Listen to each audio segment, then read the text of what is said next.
नमस्कार दोस्तों, मैं मनोज कुमार, आप सभी को हमारे चैनल में स्वागत है। तो मैं उम्मीद करता हूँ दोस्तों मेरे बनाए गए वीडियो आप लोगों को बहुत ही अच्छा लग रहा होगा और इसी उम्मीद के साथ मैं फिर से आज एक नए क्लास की ओर आगे बढ़ता हूँ। जैसा कि पहले मैंने कल बताया था, कल मैंने फॉरवर्ड रिवर्स का पावर डायग्राम आप लोगों को बताया था और साथ में ये भी कहा था कि आज फॉरवर्ड रिवर्स स्टार्टर का कंट्रोलिंग डायग्राम आप लोग को हम बताएंगे। तो चलिए दोस्तों, आपको समय न लेते हुए हम अपने टॉपिक पर चर्चा करते हैं, ठीक ना। आपके सामने देखिए दोस्तों, एक छोटा सा डायग्राम मैंने बना के रखा हूं और पहले भी एक मैंने जो डॉल स्टार्टर का कंट्रोलिंग डायग्राम बताया था, तो मैं एक चीज आप लोग को इंपॉर्टेंट एक ही चीज में बताया था कि कंट्रोलिंग डायग्राम को समझने से पहले उसका इलेक्ट्रिकल का सिंबल जो संकेत, ठीक ना, उसके बारे में समझना बहुत जरूरी है। कोई भी कंट्रोलिंग इलेक्ट्रिकल का कोई भी कंट्रोलिंग सर्किट डायग्राम में नॉर्मली दो ही जो पार्ट्स है बहुत ही इंपॉर्टेंट है। एक एनसी जिसको नॉर्मली क्लोज कहते हैं और दूसरा है एनओ जिसको नॉर्मली ओपन कहते हैं। तो छोटा सा सिंपल सा लॉजिक में मैं आपको बता रहा हूं कि जब कॉन्टेक्टर या रिले मेरा ऑफ रहता है तो उसका नॉर्मली क्लोज ही रहता है दोस्तों, ठीक ना। और जैसे ही ऑन होगा तो नॉर्मली क्लोज क्या होगा, नॉर्मली ओपन हो जाएगा, एनसी से एनओ हो जाएगा। और जो नॉर्मली ओपन है जब कॉन्टेक्टर ऑफ है तो नॉर्मली ओपन क्या रहेगा, नॉर्मली ऑफ रहेगा। और जैसे ही ऑन होगा तो नॉर्मली ओपन नॉर्मली क्लोज हो जाएगा। ओनली फिर क्या होगा, चेंजिंग हो रहा है, उल्टा हो जा रहा है, रिवर्स हो जा रहा है, ठीक है ना। एनसी जो है एनओ हो जा रहा है और एनओ एनसी हो जा रहा है। इस चीज को माइंड में सेट कीजिए, ठीक है ना। तो चलिए मैं इसके बारे में आपको इसका कंट्रोलिंग सर्किट हम कैसे बनाते हैं, फॉरवर्ड रिवर्स स्टार्टर का कंट्रोलिंग सर्किट कैसे बनाते हैं, उसके बारे में हम समझते हैं। न्यूट्रल देखिए दोस्तों, मैंने पहले भी कहा था, न्यूट्रल को हम लोग डायरेक्ट कॉन्टेक्टर या रिले जो भी सर्किट रहता है उसको डायरेक्ट हम लोग कनेक्शन कर देते हैं। जो भी कंट्रोलिंग हम लोग करते हैं फेज से करते हैं। फेज से करने का एक सबसे बड़ा रीजन यह है दोस्तों कि नॉर्मली यदि फेज से हम कंट्रोलिंग किए रहेंगे तो क्या होगा, टेस्टर से हम फॉल्ट को आइडेंटिफाई करके यदि कुछ चीज में प्रॉब्लम होगा तो टेस्टर से ये फॉल्ट आइडेंटिफाई करके डिटेक्ट कर पाएंगे और सॉर्ट आउट कर पाएंगे, ठीक है ना। तो देखिए दोस्तों, फेज मैंने क्या डाला, एमसीसी कंट्रोल एमसीसी में डाला। जो कोई भी सर्किट में यदि शॉर्ट सर्किट होता है पार्ट्स में तो कंट्रोल एमसीबी प्रोटेक्ट करेगा शॉर्ट सर्किट से। तो मैंने एमसीबी में डाला, एमसीबी से निकला वो मैंने डाला ओवरलोड रिले में, जो मोटर को ओवर करंट से प्रोटेक्ट करता है, ठीक है। ओवरलोड रिले में जो नॉर्मली क्लोज है, ठीक है। तो नॉर्मली क्लोज है तो डेफिनेटली यहां से सप्लाई मेरा हमको मिल जाएगा। उसके बाद कहा गया स्टॉप पुश बटन। हमेशा ध्यान रखिएगा, स्टॉप पुश बटन सब समय कोई भी कंट्रोलिंग सर्किट में स्टॉप पुश बटन को सीरीज में ही कनेक्शन कीजिएगा। एवीएनसी है तो यहां से भी सप्लाई हमको मिल ही जाएगा, है ना। तो सप्लाई जैसे मिल गया, यहां से जैसे सप्लाई हमको मिला स्टॉप पुश बटन से, ये दोनों पुश बटन में, कौन सा पुश बटन में, दोनों कॉन्टेक्टर का स्टार्ट पुश बटन में मैंने सप्लाई को डिस्ट्रीब्यूट कर दिया। ये आप देख सकते हैं, फॉरवर्ड स्टार्ट पुश बटन में सप्लाई गया और यहां से ये सप्लाई जो गया रिवर्स स्टार्ट पुश बटन में सप्लाई गया, ठीक है। तो जैसे कल मैंने आपको पावर डायग्राम में बताया था कि दोनों कॉन्टेक्टर फॉरवर्ड हो या रिवर्स हो, इसके आउटपुट में मैं दो फेज को इंटरचेंज करता हूं। उस लॉजिक से यदि देखा जाए तो दोनों कॉन्टेक्टर यदि एट ए टाइम ऑन होगा तो क्या होगा, फेज टू फेज शॉर्ट हो जाएगा।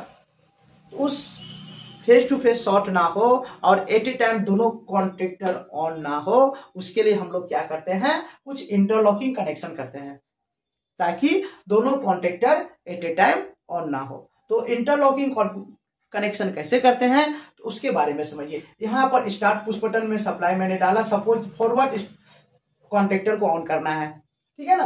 तो मैंने फॉरवर्ड स्टार्ट पुश बटन को पुश किया तो सप्लाई कहां निकला, डायरेक्ट इस कॉन्टेक्टर में नहीं निकला दोस्तों, मैंने इंटरलॉकिंग किया। इंटरलॉकिंग किसके साथ किया है, रिवर्स कॉन्टेक्टर के साथ इंटरलॉकिंग किया है। तो जैसे मैंने अभी बताया कि जब कोई भी कॉन्टेक्टर ऑफ रहेगा तो उसका नॉर्मली क्लोज क्या रहेगा, नॉर्मली क्लोज रहेगा। ये कॉन्टेक्टर ऑफ है तो इसका नॉर्मली क्लोज क्या है, एनसी होके बैठा हुआ है ना। जैसे मैंने पुश किया तो इस रिवर्स कॉन्टेक्टर का एनसी में गया, रिवर्स कॉन्टेक्टर मेरा ऑफ है तो सप्लाई कहां चला गया, फॉरवर्ड कॉन्टेक्टर का कॉइल में चला गया और इसको फीडबैक मिला, ये ऑन हो गया, ठीक है। पुश किया तो क्या हुआ, जब तक पुश करके रखा तब तक ऑन है, ठीक है। इसको होल्डिंग भी चाहिए, है ना। तो होल्डिंग के लिए मैंने फिर एक्स्ट्रा एक प्रोटेक्शन यूज किया हूं। होल्डिंग के लिए भी मैंने क्या किया, रिवर्स कॉन्टेक्टर का एनसी पॉइंट को डाल दिया, नॉर्मली क्लोज का एक एनसी एडन ब्लॉक डाल दिया, ताकि जब तक ये कॉन्टेक्टर फुल्ली तरीका से ऑफ ना हो, ना तो इसको स्टार्ट फीडबैक मिले, ना तो इसको होल्डिंग फीडबैक मिले। ठीक ना।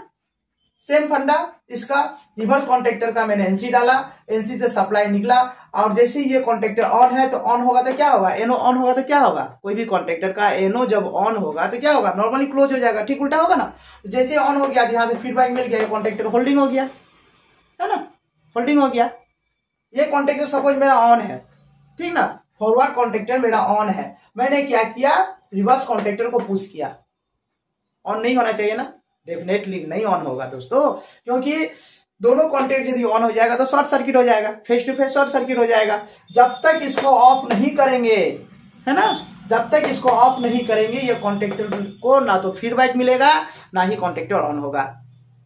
ठीक है। सेम फंडा इसमें भी अप्लाई किए हैं। ये कॉन्टेक्टर को जैसे ही ऑन कमांड हम जिस फंडा से दे रहे हैं, जिस इंटरलॉकिंग से दे रहे हैं, उसी इंटरलॉकिंग से इस कॉन्टेक्टर को भी ऑन करने के लिए, रिवर्स कॉन्टेक्टर को भी ऑन करने के लिए उसी फंडा से इंटरलॉकिंग डाला गया है। देखिए दोस्तों, इसका भी रिवर्स स्टार्ट पुश बटन है, ठीक है ना। इसका भी मैंने जब पुश किया तो सप्लाई कहाँ गया, फॉरवर्ड कॉन्टेक्टर का एनसी में।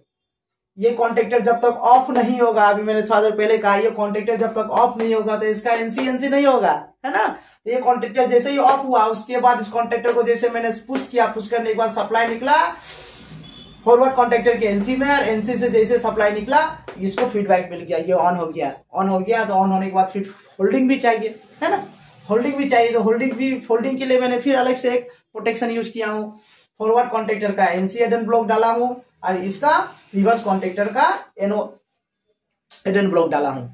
ये कॉन्टेक्टर जैसे मैंने पुश किया तो ऑन हुआ, ऑन होने के साथ ही साथ एनो क्या हुआ, इस कॉन्टेक्टर का एनो क्या हुआ, एनसी हो गया। एनसी हो गया तो यहां से फीडबैक मिल गया ना दोस्तों, होल्डिंग के लिए कॉन्टेक्टर ऑन हो गया। इसी फंडा से दोनों कॉन्टेक्टर में से यदि ये कॉन्टेक्टर ऑन है तो फिर ऑफ करेंगे, ऑफ करने के बाद उसके बाद इस कॉन्टेक्टर को ऑन करेंगे। यदि ये रिवर्स कॉन्टेक्टर ऑन है तो रिवर्स कॉन्टेक्टर को पहले ऑफ करेंगे, ऑफ करने के बाद ही फॉरवर्ड कॉन्टेक्टर ऑफ होगा। तो इसी लॉजिक से ये सर्किट हम लोग बनाते हैं, ताकि दोनों कॉन्टेक्टर को यदि कोई भी बंदा यदि दोनों पुश बटन को एक साथ दबा दे तो दोनों में से कोई एक ही को ऑन होगा, दोनों एक साथ ऑन नहीं होगा। ऑन नहीं होगा तो क्या रहेगा, सेफ्टी रहेगा, मेरा phase to phase short circuit नहीं होगा, सर्किट स्मूथली चलेगा, है ना। अब रही इंडिकेशन की बात, हम सर्किट में ऑन ऑफ इंडिकेशन डालते हैं। हमको कैसे पता चलेगा कि मेरा सर्किट ऑन है कि ऑफ है। तो देखिए, ऑन का फंडा क्या है, दोनों कॉन्टेक्टर का एनसी एडन ब्लॉक मैंने क्या किया, सीरीज में कनेक्शन कर दिया। दोनों कॉन्टेक्टर का NC add on block, forward contactor का एनसी, रिवर्स कॉन्टेक्टर का एनसी मैंने सीरीज में लेके आया और ऑफ इंडिकेशन के साथ कनेक्ट कर दिया। ऊपर से फेज मिल गया, न्यूट्रल डायरेक्ट है ना। दोनों कॉन्टेक्टर में से कोई भी एक कॉन्टेक्टर ऑन होगा तो क्या होगा, सप्लाई यहां से कट ऑफ हो जाएगा ना, तो कट ऑफ होगा तो ऑफ इंडिकेशन ऑफ हो जाएगा। और जैसे ही कॉन्टेक्टर ऑन होगा तो इसका एनो में, दोनों का एनो, फॉरवर्ड कॉन्टेक्टर का एनो और रिवर्स कॉन्टेक्टर का एनो, कोई दोनों में से कोई भी एक कॉन्टेक्टर ऑन होगा तो एनो क्या होगा, एनसी होगा। एनसी होगा तो यहाँ फीडबैक सप्लाई मिल जाएगा ऑन इंडिकेशन का, है ना। तो इसी फंडा से ऑफ इंडिकेशन का भी कनेक्शन करते हैं और ऑन इंडिकेशन का भी कनेक्शन करते हैं, है ना। ऑन इंडिकेशन का भी कनेक्शन करते हैं, ठीक है ना दोस्तों। तो उम्मीद करता हूं दोस्तों ये वीडियो आप लोगों को काफी अच्छा लगा होगा, और इसी उम्मीद के साथ मैं वीडियो बना रहा हूं कि ताकि आप स्टेप बाय स्टेप सर्किट को समझ पाए, ठीक है ना।